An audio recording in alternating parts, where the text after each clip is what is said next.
नमस्कार साथियों, बहुत बहुत स्वागत है आपका सुधा हिंदी क्लासेज में।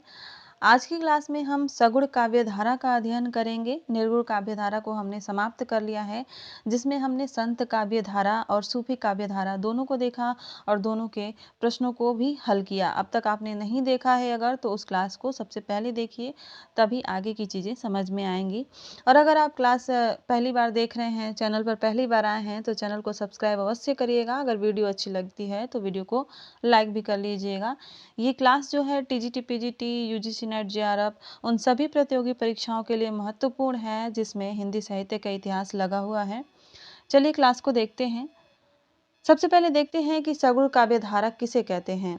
जिन भक्त कवियों ने ईश्वर को सगुण साकार मानकर उनकी उपासना में काव्य रचना की, उनके द्वारा रचित काव्य सगुण काव्य धारा के नाम से जाना जाता है। और सगुण काव्य धारा के दो भाग माने गए हैं। पहला भाग है राम भक्ति शाखा और दूसरा भाग है कृष्ण भक्ति शाखा। सबसे पहले हम राम भक्ति शाखा को देखेंगे।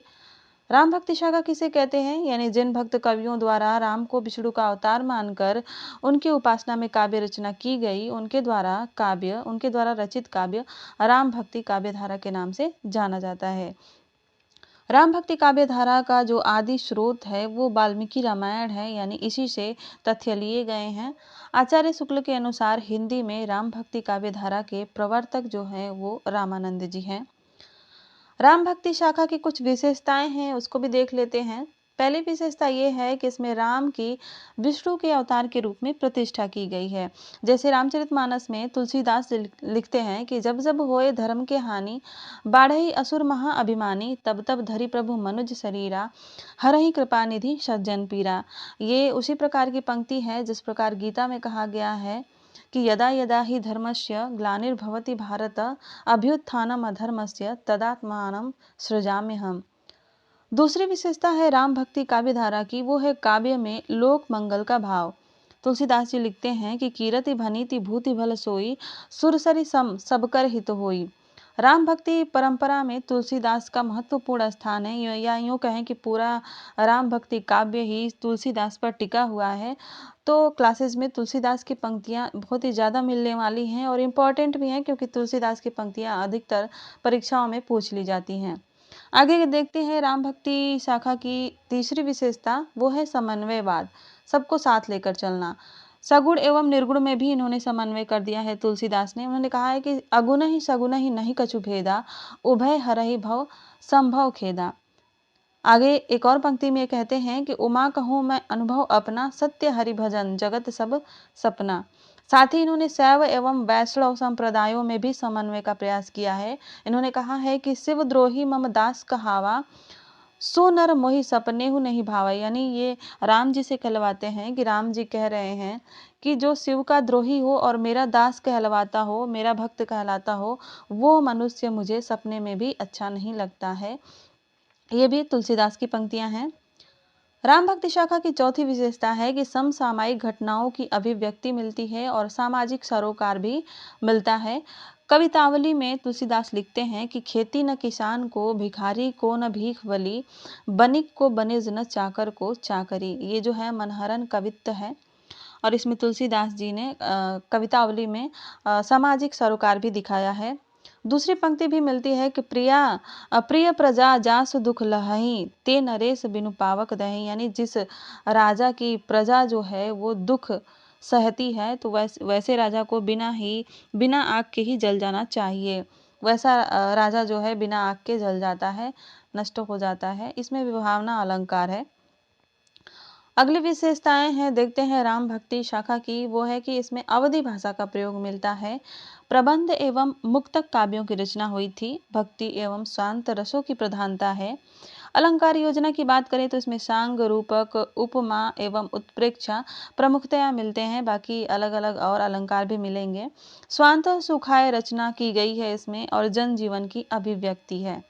क्लास में आगे बढ़ते हैं और सबसे पहले राम भक्ति शाखा जो है सगुण काव्य धारा की, उसके प्रवर्तक रामानंद के बारे में देखते हैं। रामानंद के जन्म के बारे में अगस्त संहिता में इनका सन 1229 ईस्वी मिलता है। वहीं फरकुहर के अनुसार 14वीं ईस्वी मिलता है, 1400 ईस्वी मिलता है। और आचार्य रामचंद्र शुक्ल के अनुसार 15वीं शताब्दी का पूर्वार्ध मिलता है। निधन की बात करें तो वो फर्कुहर के अनुसार 1470 ईस्वी है और आचार्य रामचंद्र शुक्ल के अनुसार 16वीं सदी का उत्तरार्ध मिलता है। और सर्वमान्य समय की बात करें तो वो है 1368 ईस्वी से 1468 ईस्वी के बीच में। जन्म स्थान की बात करते हैं, फर्कुहर एवं मैकालिफ इनका जन्म स्थान मेलकोट मैसूर मानते हैं। वहीं अगस्त्य संहिता एवं रामावत संप्रदाय के अनुसार इनका जन्म प्रयागराज में हुआ था और ये सर्वमान्य है। इनके गुरु का नाम राघवानंद था। रामानंद के संदर्भ में कुछ विशेष बातों को जानेंगे जो परीक्षाओं के लिए काफी महत्वपूर्ण है। जैसे आचार्य शुक्ल के अनुसार ये हिंदी में राम भक्ति काव्य धारा के प्रवर्तक हैं। नाभादास ने भक्तमाल में इन्हें दसधा भक्ति का आगार यानी भंडार कहा है। रामानंद रामानुजाचार्य की शिष्य परंपरा में आते हैं और इनकी भक्ति दास्य भाव की थी। रामानंद पहले ऐसे व्यक्ति थे जिन्होंने भक्ति के द्वार शूद्रों एवं स्त्रियों के लिए खोल दिए। अतः इनको आचार्य हजारी प्रसाद द्विवेदी जी ने आकाश धर्मा गुरु कहा है। ये प्रश्न परीक्षाओं में बनता है कि रामानंद को आकाश धर्मा गुरु किसने कहा था, तो वो होंगे हजारी प्रसाद द्विवेदी। हिंदू धर्म की रक्षा के लिए इन्होंने वैरागी दल का गठन किया था और मुस्लिम शासकों द्वारा जिन हिंदुओं को बलात् मुस्लिम बनाया जाता था, जबरदस्ती मुस्लिम बनाया जाता था, उन्हें हिंदू धर्म में वापस लाने के लिए इन्होंने राम तारक मंत्र दिया था। इन्होंने रामावत संप्रदाय की स्थापना की थी। ये भी ध्यान रखिएगा कि इन्होंने किस संप्रदाय की स्थापना की थी, वो था रामावत संप्रदाय। और इस संप्रदाय की प्रधान पीठ जो है वो गलता जयपुर में है और इस पीठ के संस्थापक कृष्णदास पैहारी हैं। भक्तमाल में नाभादास ने रामानंद के निम्नलिखित 12 शिष्यों का उल्लेख किया है। तो प्रश्न ये भी बनता है कि रामानंद के कितने शिष्य थे, तो निम्नलिखित 12 शिष्य थे, जिनमें पहले हैं अनंतानंद, सुखानंद, सुरसुरानंद, भावानंद, नरहरियानंद, कबीर, पीपा, शेन, धन्ना, रैदास, सुरसुरी, ये 11 है, सुरसुरी, और 12 नंबर है पद्मावती। आचार्य रामचंद्र शुक्ल ने रामानंद को राम भक्ति काव्य धारा का प्रथम कवि माना है। उत्तरी भारत में भक्ति आंदोलन को व्यापक बनाने का श्रेय रामानंद को ही है और इस संदर्भ में कबीर की निम्नलिखित पंक्तियां द्रष्टव्य हैं। देखते हैं क्या है।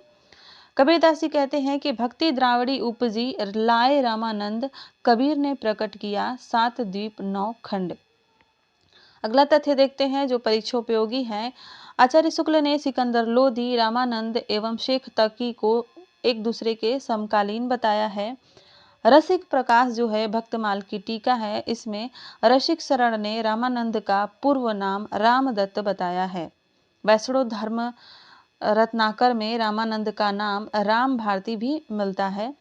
रामानंद की रचनाओं की बात करते हैं तो इनकी रचनाएं हैं श्री वैष्णव मताब्ज भास्कर, श्री रामार्चन पद्धति, गीता भाष्य, उपनिषद भाष्य, सिद्धांत पटल, राम रक्षा स्त्रोत, आनंद भाष्य, योग चिंतामणि, रामाराधनम, वेदांत विचार, रामानंदादेश, ज्ञान तिलक, ज्ञान लीला, आत्मबोध, अध्यात्म रामायण, राम रक्षा योग ग्रंथ, स्फुट पद भी मिलते हैं, हनुमान आरती, श्री राम आरती और राम तारक मंत्र। रामानंद की रचनाओं के बारे में कुछ विशेष तथ्य देखेंगे, जैसे कि श्री वैष्णव मताब्ज भास्कर में सुरानंद द्वारा किए गए 9 प्रश्नों के उत्तर दिए गए हैं और राम रक्षा स्रोत की रचना विभिन्न बीमारियों को दूर करने के लिए की गई थी इनके द्वारा। और श्री वैष्णव मताब्ज भास्कर एवं श्री रामार्चन पद्धति संस्कृत में है तथा शेष सभी रचनाएं हिंदी में है, हिंदी की अवधी भाषा में है। तो ये थी आज की क्लास कैसी लगी कमेंट करके ज़रूर बताइएगा और अगर क्लास अच्छी लगी तो लाइक करके भी बता सकते हैं। मिलते हैं अगले वीडियो में, तब तक के लिए इस क्लास को देखिए और अपने नोट्स बनाइए, तैयारी करिए। धन्यवाद।